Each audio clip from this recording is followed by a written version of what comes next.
देश की बात में बहुत स्वागत है आपका। आप देख रहे हैं एपीएन और मैं हूं आपके सामने राजश्री। देश की बात में हम आपको दिखाएंगे कि कैसे नोटबंदी के मुद्दे पर सुप्रीम कोर्ट में हुई सरकार की किरकिरी, क्या मायने हो सकते हैं सरकार के अब प्लास्टिक मनी लाने के फैसले के पीछे, और आखिर वो कौन सी कंपनियां हैं जिनको प्लास्टिक मनी लाने से हो सकता है सीधा फायदा। ये भी आपको बताएंगे कि पूर्व प्रधानमंत्री मनमोहन सिंह और पूर्व उप प्रधानमंत्री लालकृष्ण आडवाणी के नोटबंदी को लेकर क्या राय है। बताएंगे अगले 3 दिन कैसे बढ़ सकती हैं आपकी और हमारी मुश्किलें, और साथ ही आपको दिखाएंगे कि राहुल गांधी के संसद में बोलने का क्या मतलब होता है। और बात जब राहुल की हो रही हो तो ये भी बताएंगे कि कांग्रेस अध्यक्ष सोनिया गांधी के जन्मदिन पर क्या कुछ हालात हैं उनकी पार्टी के अंदर। आपको दिखाएंगे कि जयललिता की मौत की जांच की किसने की है मांग, और साथ ही आपको बताएंगे आज की बड़ी खबर, ऑगस्टा वेस्टलैंड हेलीकॉप्टर घोटाला मामले में सीबीआई ने किसे किया है गिरफ्तार, और पूरा मामला क्या था और इसके पीछे क्या सच्चाई थी। साथ ही बताएंगे कि अमेरिकी कांग्रेस ने भारत को प्रमुख रक्षा साझेदार बनाने के राह के अवरोध कैसे दूर किए गए। साथ में और भी बहुत कुछ। तो चलिए शुरू करते हैं देश की बात के इस नए सफर को।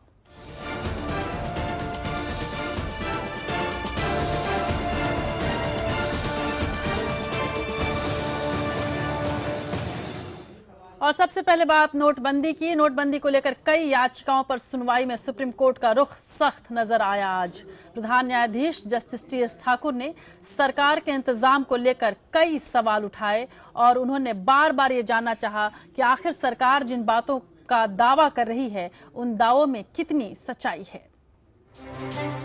नोटबंदी के मामले पर जहां एक तरफ विपक्षी दल संसद में हंगामा कर रहे हैं, वहीं सरकार को सुप्रीम कोर्ट में भी इस मामले पर जवाब देना पड़ रहा है। सुप्रीम कोर्ट ने 9 सवाल खड़े किए हैं। इन्हीं पैमानों पर सुप्रीम कोर्ट तय करेगा कि नोटबंदी का फैसला संवैधानिक है या फिर नहीं। प्रधान न्यायाधीश टीएस ठाकुर ने कहा कि सुनवाई में नोटबंदी की वैधता, सुविधा, सहकारी बैंकों की समस्या, संविधान के अनुच्छेद 14 और 19 के लागू होने जैसे 4 बिंदुओं पर विचार होगा। सुनवाई के दौरान सुप्रीम कोर्ट ने सरकार से तीखे सवाल भी पूछे हैं। सुप्रीम कोर्ट ने सरकार से पूछा है कि जब ये नीति बनाई गई तो क्या ये गुप्त था। अदालत ने केंद्र से इस बारे में तथ्य रखने को कहा है।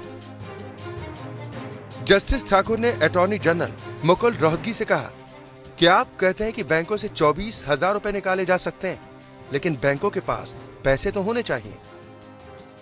बहस में नोटबंदी पर सरकार के रवैये को लेकर कपिल सिब्बल और पी चिदम्बरम ने कई सवाल उठाए।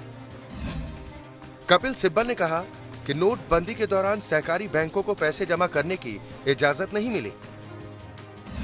हमें अपने पैसे लेने से आखिर कैसे रोका जा सकता है।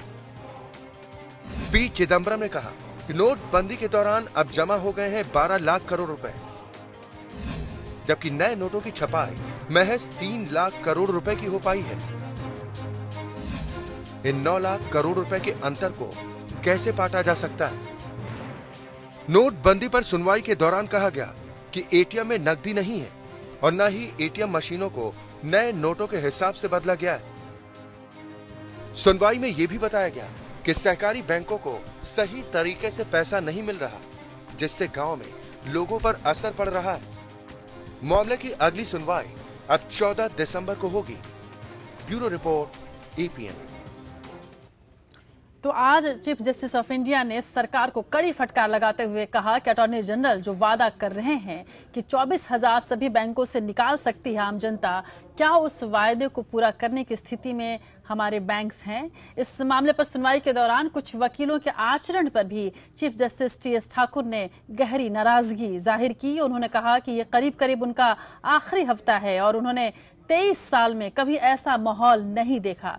इतने गंभीर मसले पर इस तरह का आचरण पहले कभी नहीं देखा गया। कोर्ट को मछली बाजार बना दिया गया है। दरअसल नोटबंदी के मामले की सुनवाई के दौरान वकीलों के बीच में बहस होने लगी और वो चिल्लाने लगे। इसी दौरान चीफ जस्टिस ने इस पर नाराजगी जाहिर की और कहा कि ऐसे गंभीर मसले पर कोई इतना असंवेदनशील कैसे हो सकता है।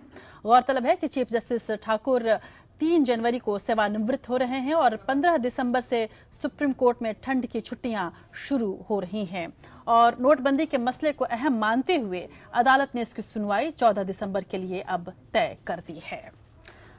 और अदालत के बाद नोटबंदी से जुड़ी तमाम खबरें रुकी नहीं। नोटबंदी की अचानक घोषणा से सबको चौंकाने वाली मोदी सरकार 8 नवंबर के बाद से लगभग रोज कोई न कोई बड़ी घोषणा और कड़ी घोषणा कर रही है। शुक्रवार को संसद में बताया गया कि सरकार ने प्लास्टिक करेंसी नोट छापने का निर्णय अब ले लिया है और इसके लिए आवश्यक कच्चे माल की खरीद भी शुरू कर दी गई है। प्लास्टिक करेंसी क्या होती है और इससे क्या फर्क पड़ेगा, यह हम आने वाली रिपोर्ट्स में आपको जरूर दिखाएंगे, लेकिन सरकार की क्या योजना है, देखिए इस खास रिपोर्ट में। कागज के नोटों की जगह देश में प्लास्टिक करेंसी लाने का रास्ता साफ हो गया है। सरकार ने लोकसभा में बताया कि प्लास्टिक करेंसी नोटों की छपाई का फैसला लिया जा चुका है और इसके लिए जरूरी कच्चा माल जुटाने का काम शुरू हो गया है। वित्त राज्य मंत्री अर्जुन राम मेघवाल ने एक सवाल में लिखित जवाब में लोकसभा में प्लास्टिक करेंसी को लेकर सरकार का रुख साफ किया। देखिए, जो फेक करेंसी है उसको रोकना और जो करेंसी हम जारी करते हैं उसको ट्रैकिंग करना, उसकी नंबरिंग और उसको, तो इसमें जो पेपर करेंसी है उससे प्लास्टिक करेंसी में आसान होता है। इसलिए प्रोसेस हमने ऑन कर रखा है। हाउस में हमने पहले भी जवाब दिया, आज भी जवाब दिया है कि प्रोसेस ऑन है। रिजर्व बैंक फील्ड ट्रायल के बाद लंबे समय से प्लास्टिक या पॉलिस्टर की परत वाले प्लास्टिक करेंसी नोट लाने पर विचार कर रहा है। फरवरी 2014 में सरकार ने संसद को बताया था कि फील्ड ट्रायल के तौर पर भौगोलिक और जलवायु विभिन्नताओं के आधार पर चयनित 5 शहरों में 10-10 रुपए के 1 अरब प्लास्टिक नोट उतारे जाएंगे। इसके लिए कोच्चि, मैसूर, जयपुर, शिमला और भुवनेश्वर का चयन भी किया गया था, लेकिन तत्कालीन यूपीए सरकार ने इसे ठंडे बस्ते में डाल दिया था। फेक करेंसी को रोकने में प्लास्टिक करेंसी एक अच्छा माध्यम सिद्ध होता है। सर, क्या मैन्युफैक्चरिंग ऑन है या फिर सिर्फ नहीं, प्रोसेस ऑन है, इसके सारे प्रोसेस ऑन है। ठीक है, कमेटी भी फॉर्म की? हाँ, यस सर, बिल्कुल कमेटी भी, सारे प्रोसेस। प्लास्टिक नोट औसतन 5 सालों तक सुरक्षित रहते हैं और इसकी नकल करना भी कठिन होता है।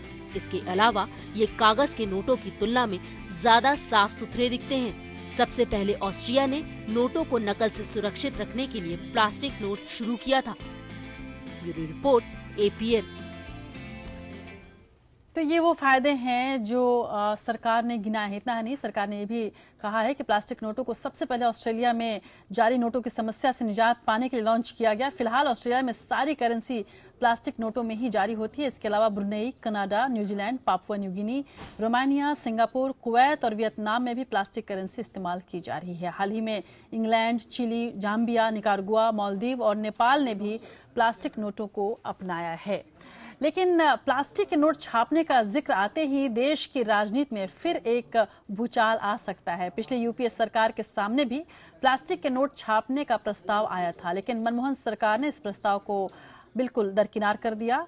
नोटबंदी के बाद प्लास्टिक के नोट शुरू करना प्रधानमंत्री नरेंद्र मोदी की योजना का अगला कदम माना जा रहा है। अब इनका ट्रायल शुरू होने से राजनीतिक आरोप प्रत्यारोप का दोबारा दौर जो है वो शुरू होने के आसार हैं। इन नोटों की ना तो नकल की जा सकती है, ना ही फाड़े जा सकते हैं, ना तो इन्हें पानी गला सकता है, ना ही आग जला सकती है, लेकिन इनको घोटाले के आरोप से कोई बचा नहीं सकता। जी हाँ, ये प्लास्टिक के नोट या पॉलीमर के नोट विकसित देशों की मुद्रा की पहचान जरूर है।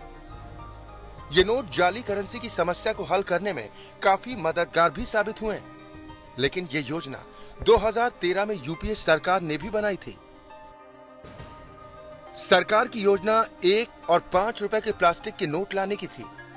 इसके लिए टेंडर भी जारी हुए थे, लेकिन नोट छापने की योजना अचानक ठंडे बस्ते में चली गई। तब विपक्षी पार्टी बीजेपी ने 1 रुपए की प्लास्टिक करेंसी की लागत समेत कई सवाल उठाए थे। बीजेपी को इस योजना में एक और घोटाले की बू आ रही थी, लेकिन वही बीजेपी अगली सरकार में अपने शासनकाल में प्लास्टिक करेंसी लाने की साल भर से तैयारी कर रही थी। टेंडर जारी किए जा चुके हैं। पॉलीमर और नोट बनाने के लिए जरूरी सामान की सप्लाई के लिए कंपनियों की पहचान की जा चुकी है। पहले चरण में सरकार की योजना 10-10 के 1 अरब नोट छापने की है और 2 प्रदेशों में परीक्षण के तौर पर चलाने की। रिजर्व बैंक ने प्लास्टिक के नोटों को कागज की मुद्रा के मुकाबले वायरस मुक्त बताया। रिजर्व बैंक ने नोट के लिए जरूरी पॉलीमर की सप्लाई के लिए 4 कंपनियों की पहचान की है, जिनमें से एक ब्रिटिश कंपनी दे ला रुई, ऑस्ट्रेलिया की इनोविया, म्यूनिख की G&D और स्विट्जरलैंड की लैंड क्वाड शामिल है। इनमें से ब्रिटिश कंपनी दे ला रुई को जाली करेंसी छापने वालों से संपर्क के आरोप में रिजर्व बैंक ने खारिज कर दिया था, लेकिन वर्तमान सरकार ने इसी साल इन कंपनियों को सप्लाई के लिए चुना है। मोदी सरकार रक्षा सौदों के मामले में यूपीए के समय ब्लैक लिस्ट की गई कंपनी को मौका देने में गुरेज नहीं कर रही है। ऐसे में प्लास्टिक के नोट जारी करने का मामला ताबूत से फिर निकल खड़ा होगा। पॉलीमर के धंधे में रिलायंस बहुत बड़ा नाम है। मटेरियल सप्लाई कोई भी वेंडर करे, लेकिन वेंडर को आपूर्ति के लिए रिलायंस जैसी बड़ी कंपनी का मुंह देखना होगा। संभव है कि स्वदेशी सप्लाई और स्वदेशी कंपनी को मौका देने के नाम पर कुछ नए आरोप लगेंगे। ये घोटाले के आरोप सर्दियों में देश की सियासत को गर्म रखने के काम आएंगे। Bureau report, APN। तो कुल मिलाकर इस वक्त 23 ऐसे देश हैं जो कि प्लास्टिक नोट्स का उपयोग कर रहे हैं, लेकिन बहुत सारे ऐसे देश हैं जो प्लास्टिक नोट्स नहीं चला रहे। अब नोटबंदी के समय सबसे अहम सवाल ये उठ रहा है कि क्या यही जियोरी कंपनी या इसकी इंग्लैंड में सहयोगी कंपनी ले दा रू 2000 रुपए का नया नोट छापने में भी शामिल है। खबरों के अनुसार ये नोट बेहद गोपनीयता के साथ मैसूर तथा नासिक की प्रिंटिंग प्रेस में छपे हैं, मगर इनका कागज इटली, जर्मनी और इंग्लैंड की कंपनियों से आया था, ऐसा कहा जा रहा था। सूत्रों के अनुसार 2000 और 500 रुपए की प्रिंटिंग अगस्त-सितंबर में आरंभ हुई थी। मैसूर की प्रिंटिंग प्रेस जियोरी द्वारा स्थापित की गई थी। सूत्रों के मुताबिक ले दा रू पर 2014 में प्रतिबंध इसलिए लगाया गया था कि उसने मुद्रा की सुरक्षा से जुड़ी कुछ जानकारियां पाकिस्तान को दी थी। इस बात की तस्दीक ब्रिटेन की एक जांच से भी होती है। इस जांच में पाया गया कि कुछ स्पेसिफिकेशंस इस कंपनी ने कुछ देशों को दिए थे, लेकिन मोदी सरकार आते ही इस कंपनी से उसने प्रतिबंध हटा लिया। और यही नहीं, अब प्लास्टिक के नोट सप्लाई में भी 4 कंपनियों में से एक यही कंपनी है।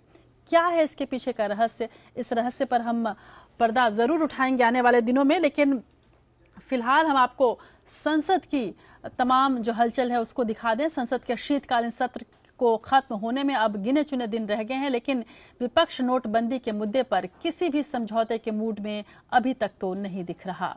गुरुवार को विपक्ष ने नरमी के कुछ संकेत दिए थे, लेकिन वापस विपक्ष गर्मी में चढ़ गया। शुक्रवार के दिन दोनों सदनों में जमकर हंगामा किया गया। हंगामे के कारण बार बार बाधा पड़ने से आखिरकार दोनों सदनों को 14 दिसंबर तक के लिए स्थगित कर दिया गया। नोटबंदी को लेकर संसद में गतिरोध लगातार जारी है। शुक्रवार को भी लोकसभा की कार्यवाही नहीं चल पाई। हालांकि राष्ट्रपति प्रणब मुखर्जी की नसीहत का असर दिखाई पड़ा और अपने रुख से पीछे हटते हुए कांग्रेस ने नोटबंदी के मुद्दे पर चर्चा के बाद मतदान की जिद छोड़ दी।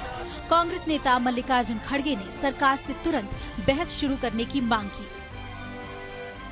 We are ready for discussion on this demonetization issue and its repercussions. उससे जो लोगों को तकलीफ हो रही है, लोग जो परेशान हैं, उसके बारे में हम चर्चा के लिए तैयार हैं। अभी होना, इसी वक्त होना।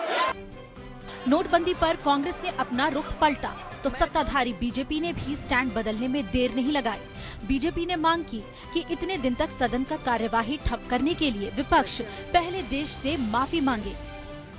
जिस तरीके का व्यवहार हमारे विपक्ष के नेता इस सदन में कर रहे हैं, उनको चाहिए कि वो पूरे देश से माफी मांगे। After this statement coming from the president of India that disruption can not be allowed in the parliament and you want to do dharna, Jantar Mantar is available for you, any other place you can do dharna. ये सारे लोग Congress, communist, Trinamool वो disruption कर रहे हैं। इनको देश के जनता से माफी मांगना चाहिए, माफी मांगना चाहिए इन लोगों को। संसद के शीतकालीन सत्र में नोटबंदी को लेकर हंगामा खत्म होने का नाम नहीं ले रहा है। लोकसभा में नोटबंदी पर जोरदार हंगामे के बीच लोकसभा की कार्यवाही 14 दिसंबर तक के लिए स्थगित कर दी गई। Bureau report, APN। तो नोटबंदी पर केंद्र सरकार को घेरने के लिए कांग्रेस भी जी जान से जुटी हुई है। कांग्रेस उपाध्यक्ष राहुल गांधी भी नोटबंदी के खिलाफ आवाज लगातार उठा रहे हैं। राहुल ने कहा कि नोटबंदी पर संसद में उनके भाषण से भूकंप आ जाएगा। राहुल ने नोटबंदी को भारत का सबसे बड़ा घोटाला करार दिया। संसद भवन में लोकसभा की कार्यवाही स्थगित होने के बाद पत्रकारों से बात करते हुए राहुल गांधी ने कहा कि नोटबंदी पर सरकार को चुनौती देने वाला उनका भाषण तैयार है, लेकिन संसद में उन्हें बोलने से रोका जा रहा है। नोटबंदी के मुद्दे पर मोदी सरकार की घेरेबंदी संसद से लेकर सड़क तक जारी है। संसद में जहां विपक्ष इस मुद्दे को लेकर सरकार पर हमलावर है, तो वहीं सदन के बाहर कांग्रेस उपाध्यक्ष राहुल गांधी वार पर वार कर रहे हैं। नोटबंदी को देश के इतिहास का सबसे बड़ा घोटाला बताते हुए कांग्रेस उपाध्यक्ष राहुल गांधी ने प्रधानमंत्री नरेंद्र मोदी को कटघरे में खड़ा किया। आपने इतने दिन नहीं देखिए, कुछ खराब नहीं किया है। सरकार ने हमें कहा कि भाषण होना चाहिए, हमने कहा हाँ करवाइए, और फिर सरकार दौड़ गई वहां से। ये मैं आपको बता रहा हूं, हिंदुस्तान का हिस्ट्री का सबसे बड़ा स्कैम है। पूरा का पूरा मैं अंदर बोलूंगा। What are you calling foolish action? Taking action against the black money and corruption. Is it foolish? You have 2G, you have 3G, you have Spectrum, you have Augusta helicopter, you have Commonwealth Games, you have coal scam, you have urea, you have sugar, you have wheat. Congress उपाध्यक्ष राहुल गांधी ने कहा कि प्रधानमंत्री जानबूझकर नोटबंदी के मुद्दे पर संसद में आने से बच रहे हैं। उन्होंने आरोप लगाया कि सरकार उन्हें सदन में बोलने का मौका नहीं दे रही। राहुल गांधी ने कहा कि नोटबंदी पर उनकी तैयारी पूरी है और उनके बोलने से सत्ता पक्ष में भूकंप आ जाएगा। पहले काले धन की बात की, वहां से काउंटरफिट की ओर बहुत दौड़े, काउंटरफिट के बाद कैशलेस में गए। आइए अंदर आइए, बात करिए हमारे साथ, हम करेंगे बात, आप करेंगे बात, देश को पूरा पता चल जाएगा। If they allow me to speak in parliament, you will see what an earthquake is going to come. 16 तारीख से हम लोग प्रतीक्षा कर रहे हैं, नवंबर से। बहस से क्यों भागते हैं? अपनी बात कहें, हमारा जवाब भी सुने। और जहां तक भूकंप आने की बात है, तो अपनी पार्टी के भूकंप की वो चिंता करें। जब से नेता बने हैं, कांग्रेस पार्टी हारी रही है। लोकसभा हार गई, कई विधानसभा हार गई, और अब तो यह हालत है कि देश के लोग उनको म्युनिसिपैलिटी के लायक भी नहीं समझते हैं। महाराष्ट्र में हार गए, गुजरात में हार गए, राजस्थान में हार गए। नोटबंदी के मुद्दे पर राहुल गांधी मुखर होकर सरकार पर निशाना साध रहे हैं। नोटबंदी को लेकर देश में अभी जो हालात हैं, उनमें सुधार की जल्द गुंजाइश नहीं दिख रही। ऐसे में राहुल को इस बात का एहसास है कि इस मुद्दे पर सरकार को घेरा जा सकता है। Bureau report, EPN। यूं अक्सर देखा गया है कि राहुल गांधी कई बार अपने ही शब्दों के जाल में उलझ भी जाते हैं। हालांकि इस बार वो बोलने के लिए बहुत तैयार हैं, लेकिन पिछले तमाम दिनों में जब जब वो बोले हैं, तब कई ऐसी बातें हुई हैं जो राहुल गांधी को भी रास नहीं आती होंगी। आइए नजर डालते हैं ऐसे ही कुछ उनके बयानों पर। एक नई योजना अनाउंस की, फेयर एंड लवली योजना। Now he's moved to the cashless economy. There's the whole concept of the Paytm, pay to Modi. Suit boot की सरकार हो या फिर फेयर एंड लवली स्कीम वाला बयान, या फिर पे टू मोदी के शब्द बाण से प्रधानमंत्री पर निशाना, कांग्रेस उपाध्यक्ष राहुल गांधी लगातार एक के बाद एक जुमले से सरकार पर हमला कर रहे हैं। लेकिन सवाल ये है कि क्या ये राहुल गांधी के खुद के बयान हैं या फिर स्क्रिप्टेड। ऐसा इसलिए क्योंकि कई बार राहुल गांधी खुद के बयानों में उलझ कर रह जाते हैं और अर्थ का अनर्थ हो जाता है। हम चाहते हैं कि सरकार हाउस के अंदर हमारे साथ डिबेट करे, और जैसे मैंने कहा, दूध का पानी, दूध का दूध, पानी का पानी हो जाएगा। ऐसा नहीं कि राहुल गांधी पहली बार अपने ही शब्दों के बुने जाल में उलझे हों, पहले भी कई दफा उनके साथ ऐसा हो चुका है। संसद में भी कई बार राहुल अपने बयानों पर फंस चुके हैं।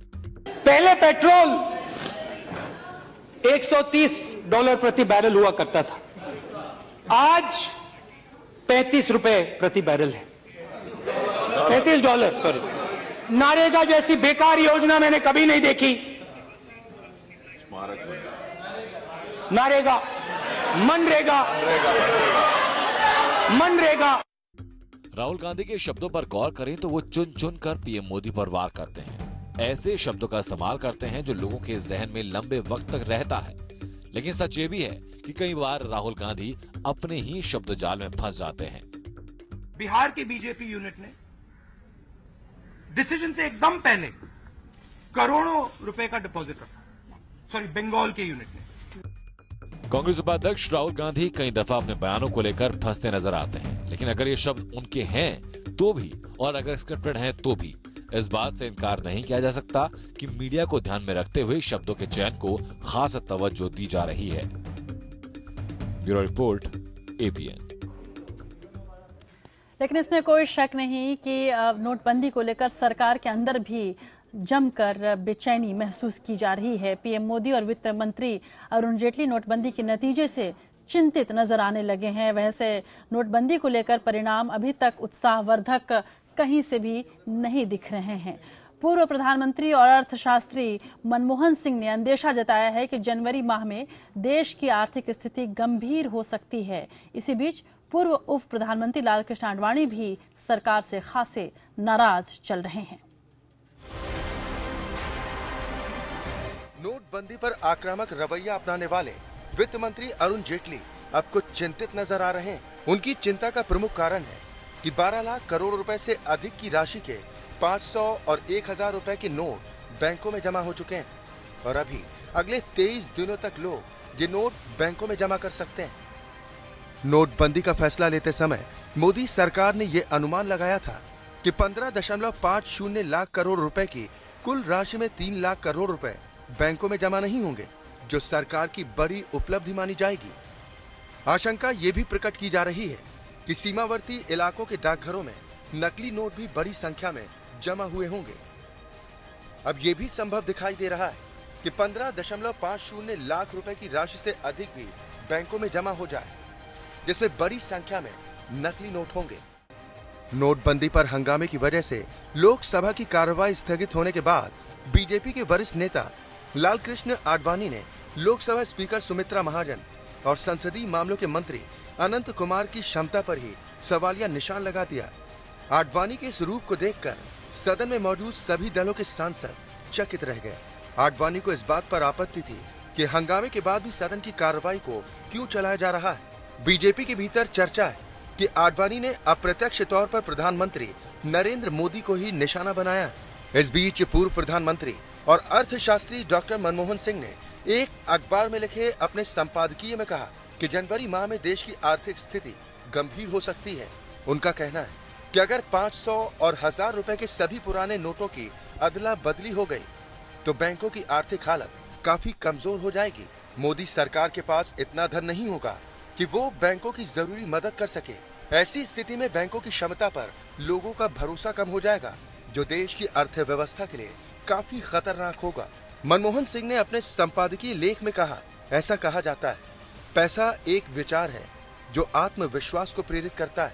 8 नवंबर 2016 की आधी रात को लगा एक झटका करीब 1 बिलियन से भी ज्यादा लोगों के विश्वास को चकनाचूर कर गया। प्रधानमंत्री के इस फैसले के चलते एक रात में ही 500 और 1000 रुपए के रूप में मौजूद देश की 85% मुद्रा बेकार हो गई। एक जल्दबाजी के फैसले में प्रधानमंत्री ने करोड़ों भारतीयों के विश्वास को चकनाचूर करके रख दिया, जो ऐसा मानते थे कि भारत सरकार उनकी और उनके पैसों की रक्षा करेगी। देश के करीब 90% श्रमिक अब भी अपनी मजदूरी पैसों में ही ले रहे हैं। इन लोगों में करोड़ों लोग खेती से जुड़े कामगार और निर्माणाधीन श्रमिक शामिल हैं। हालांकि 2001 के बाद से ग्रामीण इलाकों में बैंकों की शाखाएं करीब दोगुनी हो गई हैं। उसके बावजूद भारत के करीब 60 करोड़ गांव और शहर में रह रहे लोग अब भी बैंकों से नहीं जुड़े। डॉक्टर मनमोहन सिंह ने इसे अपने लेख में लिखा है। Bureau report, APN. और इन तमाम हलचलों के बीच एक खबर आई कि नोटबंदी की काफी पहले से तैयारी की जा रही थी और ये तैयारियां प्रधानमंत्री निवास में 2 कमरों में 6 अधिकारियों की टीम कर रही थी। आइए जानते हैं क्या है पूरी खबर और इस खबर की सच्चाई। जिस नोटबंदी को लेकर देश पशुपेश में पड़ा है, जिस नोट बैन के चलते लोग लाइन में लगे हैं, उसकी स्क्रिप्ट बेहद गोपनीय तरीके से प्रधानमंत्री नरेंद्र मोदी की अगुवाई में लिखी गई थी। बकौल सरकार नोटबंदी के फैसले की जानकारी भले ही आम से लेकर खास तक किसी को न रही हो, लेकिन राजस्व सचिव और पीएम मोदी के करीबी हसमुख अधिया को इसकी पूरी जानकारी थी। राजस्व सचिव हसमुख अधिया के नेतृत्व में 6 लोगों की एक टीम बनी थी। ये टीम पीएम मोदी के घर पर गोपनीय तरीके से काम करती थी। गोपनीयता बनाए रखने के लिए टीम में शामिल अफसरों को गोपनीयता बरतने की शपथ तक दिलाई गई थी। खबरों के मुताबिक हसमुख अधिया और 5 नौकरशाहों का चयन बेहद सोच समझकर लिया गया था। ये सारे सुर्खियों से दूर रहने वाले लोग थे। इसके अलावा इन अफसरों को मामले की पूरी समझ थी। सूत्रों के मुताबिक 6 सदस्यीय टीम के साथ एक युवा रिसर्च टीम भी शामिल थी, जो इस फैसले की घोषणा से पहले पीएम मोदी के निवास स्थान के 2 कमरों में दिन रात काम कर रही थी। ये गोपनीयता इसलिए रखी गई थी ताकि काले धन के मालिकों को सोना, प्रॉपर्टी या कुछ और संपत्ति खरीदने का मौका न मिल सके। पीएम मोदी के हसमुख अधिया पर भरोसा करने के पीछे कारण था। 58 साल के अधिया 2003 से 2006 तक नरेंद्र मोदी के गुजरात के मुख्यमंत्री रहते हुए उनके प्रधान सचिव थे और उन्होंने ही योग से मोदी का परिचय करवाया था। सूत्रों के मुताबिक नोटबंदी के फैसले के परिणामों से प्रधानमंत्री भली भांति परिचित थे। फैसले को अंजाम में लाने के लिए उन्होंने काफी खतरे मोल लिए। वो जानते थे कि उनका नाम और लोकप्रियता दोनों ही दांव पर लगी है, लेकिन इसके बावजूद उन्होंने ये फैसला लिया। खबरों के मुताबिक 8 नवंबर को नोटबंदी की घोषणा से कुछ देर पहले हुई कैबिनेट बैठक में उन्होंने कहा, मैंने हर तरह की रिसर्च कर ली है। अगर कुछ गलत होता है तो इसका जिम्मेदार मैं हूँ। पीएम मोदी के इस बयान के बाद ना तो किसी के पास कहने के लिए कुछ बचा और ना ही किसी ने कोई सवाल उठाया। दुनिया के सबसे बड़े लोकतांत्रिक देश में नोटबंदी एक क्रांतिकारी फैसला था, जिसने राज्य के उस वादे को भी कटघरे में खड़ा कर दिया जिसमें वो हर नोट पर धारक को अदा करने का वचन देता है। पीएम मोदी ने एक झटके में एशिया की तीसरी सबसे बड़ी अर्थव्यवस्था की 86% नकदी को बेकार कर दिया। Bureau report, APN. तो इस खबर में आपने देखा कि किस तरह से कड़ी तैयारी की गई और बड़ी तैयारी की गई। लेकिन आपको याद होगा कि जब 8 नवंबर को प्रधानमंत्री नरेंद्र मोदी ने नोटबंदी का ऐलान किया था, उस वक्त उन्होंने ये सबके सामने स्पष्ट तौर पर कहा था कि इस फैसले की जानकारी किसी को भी नहीं है। फिर जानकारी आई कि जानकारी सिर्फ 4 लोगों को थी, लेकिन अब धीरे धीरे परत दर परत खुलती जा रही है और ये सामने आने लगा है कि इस मामले की जानकारी इन 6 अधिकारियों के अलावा और भी लोगों को हो सकती है। शायद यही वजह है कि 18 नवंबर के बजाय नोटबंदी का 10 दिन पहले यानी 8 नवंबर को ऐलान कर दिया गया। और लेकिन जिस तरह से तमाम खबरें आ रही हैं, जानकार ये बता रहे हैं कि ये सरकार का फायर फाइटिंग है। जैसे जैसे विवाद उठ रहे हैं, वैसे वैसे उन विवादों को कम करने के लिए या खत्म करने के लिए कोशिश की जा रही है। इसलिए अलग अलग तरह की खबरें अलग अलग सूत्रों से दी जा रही हैं मीडिया को। बहरहाल नोटबंदी के 30 दिन पूरे होने पर भी लोगों को कतारों में राहत मिलती नजर नहीं आ रही है। और इसके अलावा ये भी कहा जा सकता है कि आने वाले दिनों में तो उनकी मुश्किलें और भी बढ़ सकती हैं। हाल ही में भारतीय रिजर्व बैंक के गवर्नर उर्जित पटेल ने भरोसा दिया है कि नकदी का संकट जल्द ही खत्म हो जाएगा, लेकिन सरकारी आंकड़ों के मुताबिक बुधवार तक करीब 4 लाख करोड़ रुपए के नए नोट ही अभी तक जारी किए गए हैं। एक अनुमान के मुताबिक 500 और 1000 रुपए के 15 लाख करोड़ रुपए की नकदी को दोबारा बाजार में उतारने में कम से कम 1 वर्ष लग सकते हैं। 50 दिन मेरी मदद करें, देश 50 दिन मेरी मदद करे। जोर से तालियों के साथ मेरे इस बात को स्वीकार कीजिए। नरेंद्र मोदी शायद अकेले ऐसे प्रधानमंत्री हैं जिन पर देश की जनता ने इतना भरोसा किया। अब भी विपक्षी दलों को छोड़कर शायद ही कोई ऐसा हो जिसको उनकी नीयत पर शक हो। इसीलिए सभी 50 दिन पूरे होने का इंतजार कर रहे हैं। सबको उम्मीद है कि 50 दिनों में नोटबंदी से खड़ी हुई नकदी की किल्लत बहुत हद तक संभल जाएगी। लेकिन रिजर्व बैंक के दिए नए आंकड़ों ने उम्मीदों पर पानी फेर दिया है। रिजर्व बैंक के मुताबिक 6 दिसंबर तक करीब 3 करोड़ 81 लाख रुपए के मूल्य के नए नोट जारी किए जा चुके हैं। रिजर्व बैंक को करीब 11 लाख करोड़ रुपए के नए नोट और छापने हैं। अगर 30 दिनों की कवायद में महज 4 लाख करोड़ के आसपास की मुद्रा छापी जा सकी है ऐसे में बाजार से निकाली गई बाकी नकदी को छापने में कम से कम 3 महीने का वक्त और लग सकता है। ऐसे में अब आम जनता को उनकी सूझबूझ पर संदेह होने लगा, जिसके लिए प्रधानमंत्री खुद अपनी पीठ थपथपाते रहे हैं। मैं इतना तो जरूर विश्वास करता हूं कि आप लोग बाकी विषयों में मेरा क्षमता के विषय में शक होगा, आपका अभिप्राय भी अलग अलग हो सकता है, इसमें मोदी को ज्यादा ज्ञान नहीं है, इसमें कम अनुभव है, सब होगा। लेकिन एक विषय में आपको जरूर, एक विषय में आप मानते होंगे कि मेरी राजनीतिक सूझबूझ तो है। सूझबूझ पर संदेह होने पर अब कोई संदेह नहीं बचा। अगर नोटबंदी नेक नियति भरा फैसला है तो आधी अधूरी तैयारी को सूझबूझ भरा कदम तो नहीं कहा जा सकता। उस पर भी सूत्रों के मुताबिक खबर यह है कि मुद्रा छापने वाली सभी सरकारी प्रेस 24 घंटे लगातार काम करके भी कुल मिलाकर हर दिन 6,300 करोड़ रुपए की नकदी छाप रही हैं। और अगर इसी गति से लगातार मुद्रा छापेंगे तो भी कम से कम 750 दिन लगने की उम्मीद है। यानी 6 महीने का वक्त अगर क्रेडिट स्विस नाम की अंतर्राष्ट्रीय रेटिंग एजेंसी पर भरोसा किया जाए तो हर दिन करीब 10,000 करोड़ रुपए लोगों तक पहुंचाए गए। यानी 30 दिन में 3 लाख करोड़ रुपए की मुद्रा छापी गई। ये सरकारी आंकड़े से काफी कम बैठती है। जाहिर है कि सरकारी आंकड़े सच नहीं बता रहे। अगर सरकार के दावों को सही माना जाए तो भी 50 दिन के बाद दर्द के 90 दिन अभी बाकी हैं। जबकि सरकार के पास नोटबंदी से बाजार से हटाई गई रकम का 80% वापस आ चुका है। अगले 20 दिन में 20% भर वापस आना बाकी है। तो फिर कहां गया वो काला धन जिसकी तलाश में हर शख्स की जमा तलाशी ली गई। हर किसी को रसोई रजाई तक झाड़ पोंछ लिया गया। जैसे काला धन अब छूमंतर हो गया है, वैसे भी इस सवाल का जवाब भी गायब है। Bureau report, APN.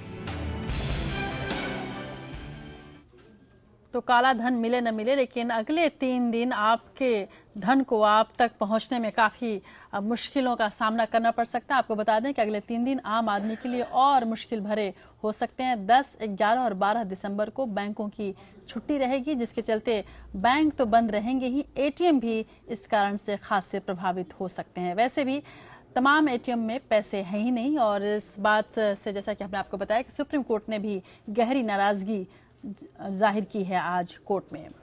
चलिए, नोटबंदी के बाद जनता लाइन में लगी है और काला कारोबारी अपना पैसा ठिकाने लगाने में लगे हैं। सरकार कह रही है कि कैशलेस इंडिया बनाना है, डिजिटल इंडिया को बढ़ावा देना है। सरकार ये भी कह रही है कि कैश की जरूरत ही नहीं है। क्या ये सब वाकई मुमकिन है और कैसे होगा इंडिया कैशलेस और इसका क्या होगा परिणाम? आइए आपको समझाने की कोशिश कर रहे हैं। और इस रिपोर्ट में आप देखेंगे कि कैशलेस होने में तमाम मुश्किलें भी हैं और इसमें कई खतरे भी हैं, आपके अपने ही पैसे के चोरी होने के भी। केंद्र सरकार डिजिटल इंडिया बनाने के लिए जनता को लॉलीपॉप दे रही है, मोबाइल में बटुए की बात कह रही है, ऑनलाइन पेमेंट पर जोर दे रही है। लेकिन आपने सोचा है कि आपके पैसे पर साइबर चोरों की नजर है? हैकर आपकी गाड़ी कमाई पर नजर गड़ाए हुए हैं। आपके मोबाइल बटुए पर डाका भी डाला जा सकता है। आपके मोबाइल ऐप से आपके पैसे चोरी हो सकते हैं। कैसे आपका पैसा झांसेबाजों के जाल में फंस जाएगा, इसका नमूना आपको दिखाते हैं। नोटबंदी के फैसले के बाद सरकार डिजिटल ट्रांजैक्शन को बढ़ावा दे रही है और ई बटुए की बात करिए। डिजिटल ट्रांजैक्शन के लिए सबसे ज़्यादा और डिजिटल पेमेंट के लिए सबसे ज़्यादा जिस ऐप का लोग यूज़ कर रहे हैं वो है पेटीएम। लेकिन हमारे पेटीएम अकाउंट में भी जो पैसे हैं वो सुरक्षित नहीं है, जिसको मैं आपको एक डेमो देके बताना चाहूँगी कि कैसे हमारे पैसे जो है वो सुरक्षित नहीं है। अगर मेरे पास किसी और का फ़ोन है तो मैं उसका फ़ोन उठा के पेटीएम ऐप खोलूँगी और उसमें एक्सेप्ट पेमेंट पे जाऊँगी। एक्सेप्ट पेमेंट पे जाने के बाद यहाँ से मैं क्यूआर कोड को जनरेट करूँगी। क्यूआर कोड जनरेट होने के बाद आप आसानी से इस क्यूआर कोड को स्कैन करें। स्कैन करने के बाद जितने भी अमाउंट का आप डालना चाहते हैं, अगर मैं एग्जांपल 20 रुपीज़ यहाँ डालती हूँ और यहाँ पे प्रोसीड करती हूँ तो ये 20 रुपये जो है ये इस मोबाइल अकाउंट में, इस पेटीएम अकाउंट में ऐड ऑन हो जाएंगे, जिससे ये पता चलता है कि आसानी से हम किसी का भी फ़ोन लेकर के उसके पेटीएम अकाउंट के जो पैसे हैं वो अपने फ़ोन में ट्रांसफ़र कर सकते हैं। इस ई अकाउंट से मैंने अभी इस फ़ोन में पैसे ट्रांसफ़र किए थे और आप देख सकते हैं कि मेरे पेटीएम ई बटुए में जो अमाउंट मैंने सेंड किया था वो अमाउंट यहाँ पे इंक्रीज़ हो गया और ये ऐड हो गया है। तो इस तरीके से आसानी से किसी का भी फ़ोन लेकर के उसके ई बटुए से हम दूसरे फ़ोन में पैसे ट्रांसफ़र कर सकते हैं, जो कि आज की डेट में बिल्कुल सुरक्षित नहीं है। तो आपने देखा कि कैसे आपका पैसा आपके मोबाइल बटुए में सुरक्षित नहीं है। आपने देखा कि कैसे आपका पेटीएम सुरक्षित नहीं है, कैसे आपका अकाउंट थोड़ी सी लापरवाही से खाली हो जाएगा। यानी हम यही कह सकते हैं कि सावधानी हटी और दुर्घटना घटी। प्रधानमंत्री मोदी कहते हैं कि मोबाइल मेरे लिए बटुआ है, लेकिन बटुए पर बट्टा लग जाएगा। इसके बारे में किसी ने क्यों नहीं सोचा? जेब में बटुआ रखना पड़ता था और बटुए में पैसे रखने पड़ते थे।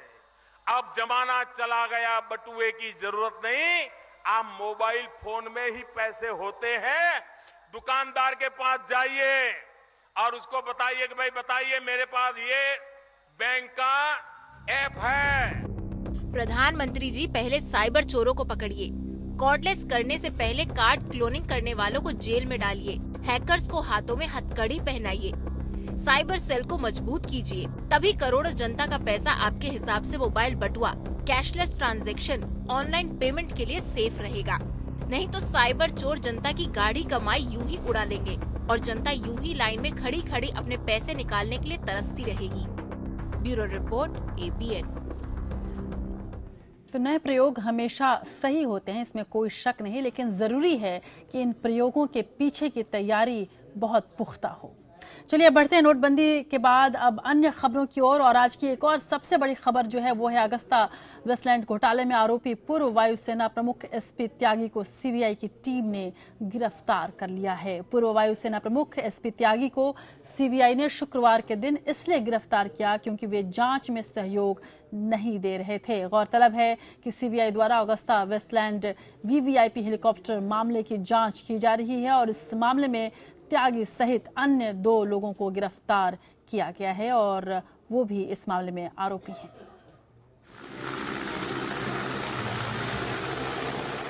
बहुचर्चित अगस्ता वेस्टलैंड हेलीकॉप्टर घोटाले मामले में CBI ने पूर्व एयर चीफ मार्शल SP त्यागी समेत 3 आरोपियों को गिरफ्तार कर लिया है। SP त्यागी के भाई जूली, बिजनेसमैन गौतम खेतान को भी CBI ने गिरफ्तार किया है। इस साल मई में CBI ने VVIP हेलीकॉप्टर घोटाले के सिलसिले में पूर्व वायुसेना प्रमुख SP त्यागी से कई दौर की पूछताछ की थी। CBI ने त्यागी से दलालों से कथित रिश्तों, उनके इटली दौरों, हेलीकॉप्टर के लिए शर्तों में तब्दीली को लेकर सवाल पूछे थे। दिल्ली की सक्षम अदालत के सामने कल पेश किया जाएगा। आगे की जांच जारी है। CBI की पूछताछ में त्यागी ने माना था कि उन्होंने अगस्ता वेस्टलैंड हेलीकॉप्टर बनाने वाली कंपनी फिन मैकेनिका के लिए अधिकारियों से तब मुलाकात की थी जब सौदे की बातचीत जारी थी। त्यागी ने 2007 में रिटायर होने के बाद इटली की यात्रा भी की थी। फरवरी 2010 में तत्कालीन UPA सरकार ने इटली की कंपनी फिन मैकेनिका की सहायक कंपनी अगस्ता वेस्टलैंड के साथ हेलीकॉप्टर खरीद का करार किया था। करार के मुताबिक 12 VVIP हेलीकॉप्टर खरीदे जाने थे। इन हेलीकॉप्टर का इस्तेमाल प्रधानमंत्री, राष्ट्रपति और दूसरे VVIP के लिए किया जाना था। पुराने Mi-8 हेलीकॉप्टर में ज्यादा ऊंचाई पर उड़ान भरने की क्षमता नहीं थी। वायुसेना 6000 मीटर ऊंचाई पर उड़ान भरने में सक्षम हेलीकॉप्टर खरीदना चाह रही थी, लेकिन त्यागी के वायुसेना अध्यक्ष बनने के बाद ऊंचाई वाले मानक में बदलाव कर उसे 4500 मीटर कर दिया गया। इस तब्दीली के बाद अगस्ता वेस्टलैंड सौदे के तब्दील में शामिल हो गई। आरोप है कि अगस्ता वेस्टलैंड को फायदा पहुंचाने के लिए रिश्वत के जरिए ऊंचाई से जुड़े मानकों में तब्दीली की गई थी। Bureau report, APN। और इस साल अप्रैल महीने में इटली के मिलान की अपीलीय अदालत ने अपने फैसले में माना कि इस डील में भ्रष्टाचार हुआ है। इटली की अदालत ने अगस्ता वेस्टलैंड के 2 अधिकारियों को दोषी ठहराते हुए जेल की सजा भी दी थी। कहा कि कंपनी ने 3600 करोड़ रुपए का सौदा हासिल करने के लिए भारतीय अधिकारियों से लेकर शीर्ष नेताओं तक को रिश्वत दी।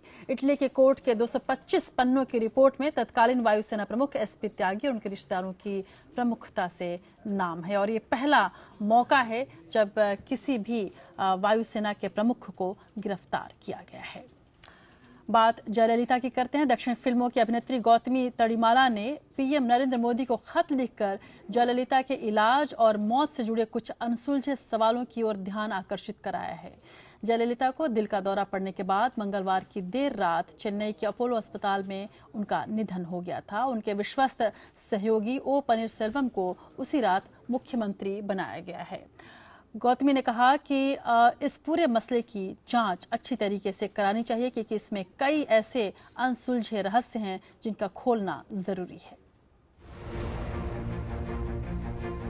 दक्षिण फिल्मों की अभिनेत्री गौतमी ने प्रधानमंत्री को खत लिखकर जयललिता के संबंध में सूचनाओं को गोपनीय रखने का आरोप लगाते हुए कहा कि जयललिता का निधन पिछले महीनों की परिस्थितियों के मद्देनजर बेहद त्रासक और व्यथित करने वाला है और उनके इलाज, धीरे धीरे स्वस्थ होने की रिपोर्टों और उसके बाद एकदम से निधन ने अनेक अनसुलझे सवालों को पैदा किया है। उल्लेखनीय है कि 22 सितंबर को फेफड़ों में संक्रमण होने के बाद जयललिता को अस्पताल में भर्ती कराए जाने के बाद उनको सार्वजनिक रूप से नहीं देखा गया। गौतमी ने प्रधानमंत्री को लिखे खत में कहा कि हर व्यक्ति को अपने चुने हुए नेता के बारे में जानने का हक है। ऐसे में तमिलनाडु की मुख्यमंत्री और बेहद लोकप्रिय नेता के मामले में गोपनीयता क्यों बरती गई? किसके कहने पर उन तक पहुंचने पर पाबंदी लगाई गई? जब जयललिता की हालत इस कदर नाजुक थी तो उनके इलाज और देखभाल के संबंध में फैसले लेने वाले लोग आखिर कौन थे? जनता के इन सवालों का जवाब देने के लिए कौन जवाबदेह है? इस तरह के ज्वलंत सवाल तमिलनाडु की जनता पूछ रही है और उनकी आवाज को मैं आप तक पहुंचा रही हूं। जयललिता की मौत के बाद अब तमिलनाडु में सत्ता का केंद्र शशिकला बनती दिख रही हैं। नए मुख्यमंत्री पनीरसेल्वम सहित तमाम मंत्री और AIADMK के नेता शशिकला से मिलने पहुंच रहे हैं। गुरुवार को पनीरसेल्वम सहित कुछ मंत्री शशिकला से मिलने अम्मा के आवास वेद निलयन पहुंचे। इससे कयासों को बल मिला है कि आने वाले वक्त में शशिकला के हाथ में पार्टी की कमान होगी। अब चेन्नई में शशिकला के पोस्टर भी नजर आने लगे हैं जिसमें लिखा गया है कि अन्ना द्रमुक को अब वही संभाल सकती हैं। पीएस गार्डन के बाहर ऐसा ही एक पोस्टर लगाया गया है जिसमें लिखा है, अम्मा की सरकार का स्वर्णिम काल आपकी छत्र छाया में जारी रह सकता है। जयललिता पार्टी की जनरल सेक्रेटरी थी और उनके निधन के बाद ये पद खाली है। हालांकि उनकी मृत्यु के 2 घंटे के भीतर ही पनीरसेल्वम को मुख्यमंत्री बना दिया गया, लेकिन अभी तक पार्टी के सबसे बड़े पद पर फैसला नहीं हुआ है। पार्टी काउंसिल आने वाले समय में जनरल सेक्रेटरी का चुनाव कर सकती है। आने वाले समय में इस पर शशिकला का दावा मजबूत हो सकता है। आपको बता दें कि 2012 में जयललिता ने शशिकला को साजिशों के आरोप में निकाल दिया था, लेकिन कुछ महीनों के बाद जयललिता ने उन्हें दोबारा पार्टी में ले लिया। हालांकि शशिकला के घर वालों से जयललिता ने दूरी बनाए रखी, लेकिन अब शशिकला के साथ उनके घर वाले भी प्रमुख भूमिका में दिखाई दे रहे हैं। Bureau report, APN। तो आप देख रहे हैं APN। अब चलिए नजर डालते हैं कुछ और बड़ी खबरों पर।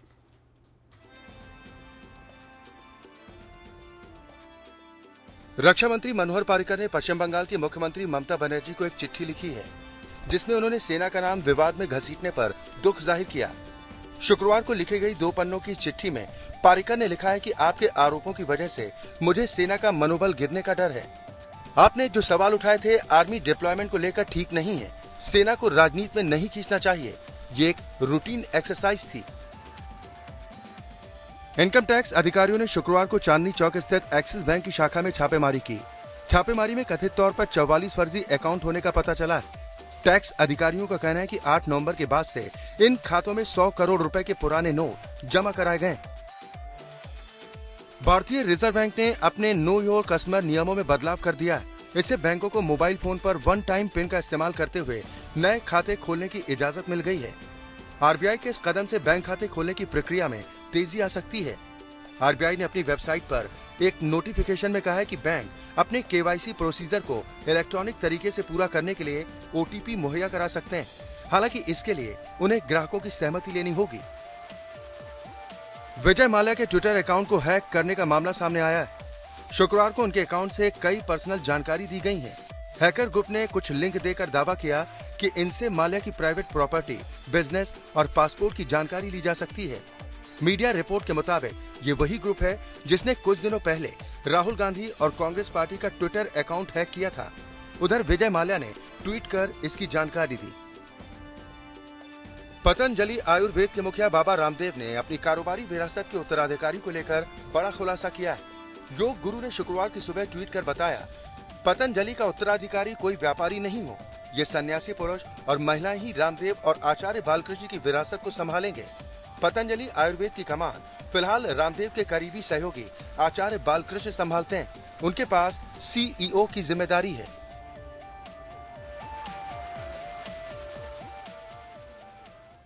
और अब अदालत से जुड़ी एक और बड़ी खबर लेते हैं। CBI की एक्टिंग डायरेक्टर के तौर पर राकेश अस्थाना की नियुक्ति को चुनौती देने वाली याचिका पर सुप्रीम कोर्ट ने सुनवाई की। सुप्रीम कोर्ट में NGO कॉमन काज की ओर से अर्जी दाखिल कर नियुक्ति को चुनौती दी गई है। कोर्ट ने सुनवाई के दौरान केंद्र से 2 मुद्दों पर जवाब मांगा था कि पूर्व स्पेशल डायरेक्टर RK दत्ता का CBI में टेन्योर कम करके गृह मंत्रालय में बिना कमेटी की सिफारिश के कैसे भेजा गया।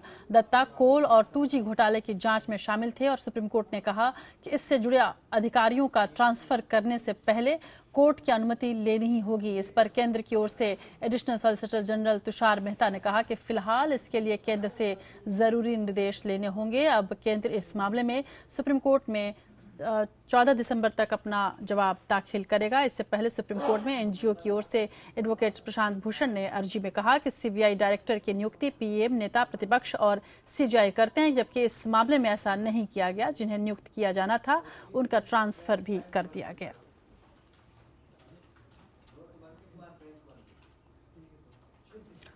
और अदालत की कुछ और खबरों पर नजर डालने के लिए नजर डालते हैं लीगल टॉप 5 खबरों पर।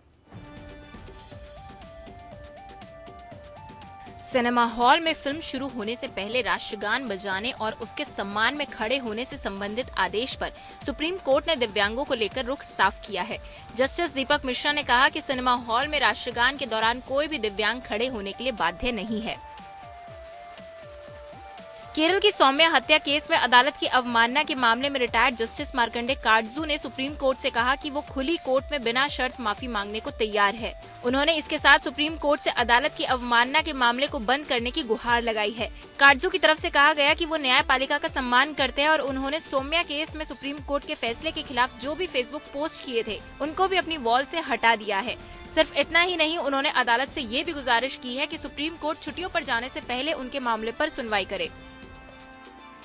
कर्नाटक और तमिलनाडु के बीच कावेरी विवाद पर सुप्रीम कोर्ट ने कहा कि फैसले के खिलाफ दायर याचिकाओं को सुनवाई का अधिकार है। सुप्रीम कोर्ट आगे भी जल विवाद पर सुनवाई करता रहेगा। फिलहाल के लिए कर्नाटक तमिलनाडु को 2000 क्यूसेक लीटर पानी रोजाना देता रहेगा। ट्रिब्यूनल के फैसले के खिलाफ कर्नाटक, तमिलनाडु, केरल ने सुप्रीम कोर्ट में याचिका दायर की थी। सुप्रीम कोर्ट में मामले की अगली सुनवाई 15 दिसंबर को होगी। इलाहाबाद हाईकोर्ट ने PCS की प्रारंभिक परीक्षा में गलत सवाल के मामले में आज इम्तिहान देने वाले उम्मीदवारों को बड़ी राहत दी है। इलाहाबाद हाईकोर्ट ने 2016 PCS प्रारंभिक परीक्षा में पूछे गए सवालों के गलत उत्तर के मामले में नतीजों को रद्द करने का निर्देश दिया है। हाईकोर्ट उत्तर प्रदेश PCS को गलत उत्तर हटाकर उत्तर के मुताबिक संशोधित नतीजे घोषित करने का आदेश दिया है।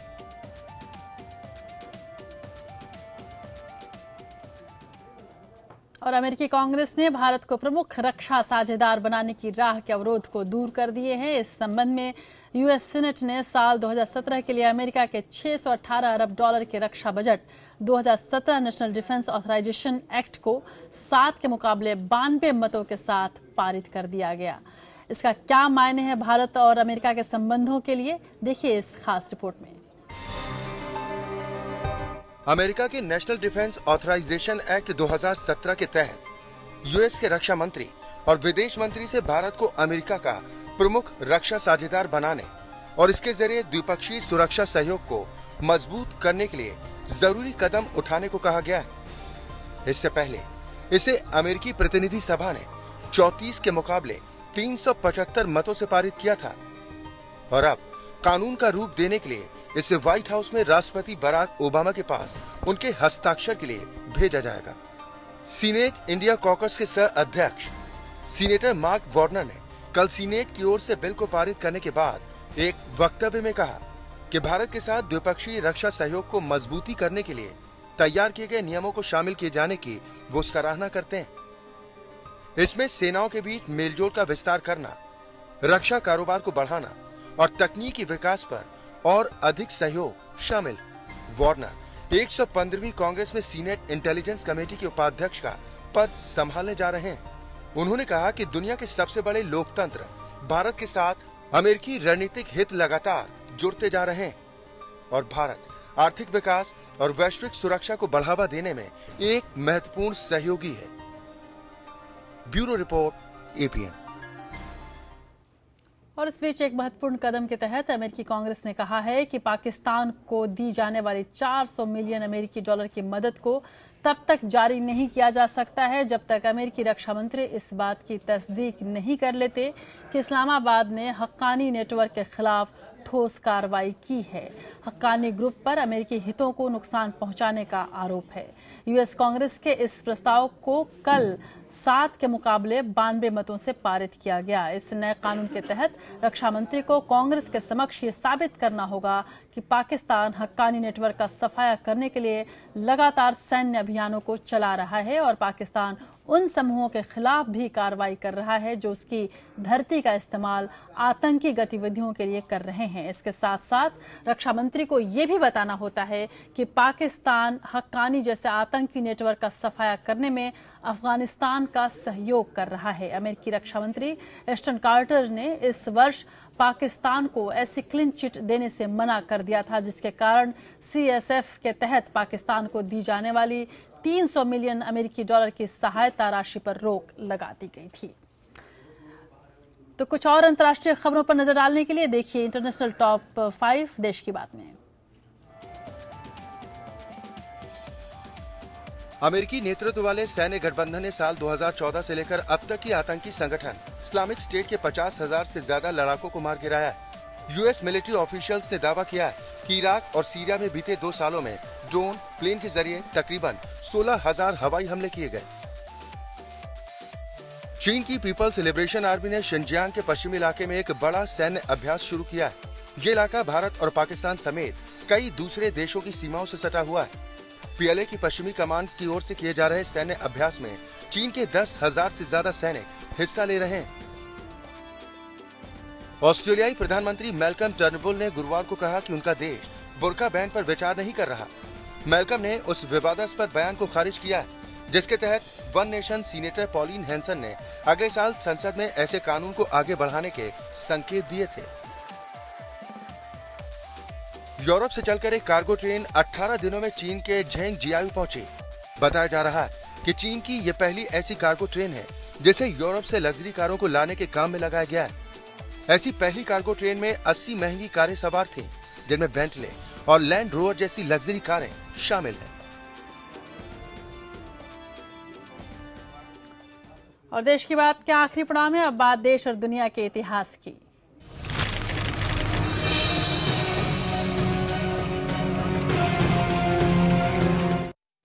देश और दुनिया के इतिहास में 9 दिसंबर के दिन कई महत्वपूर्ण घटनाएं घटी हैं जिसने हमारे इतिहास को बदल कर रख दिया।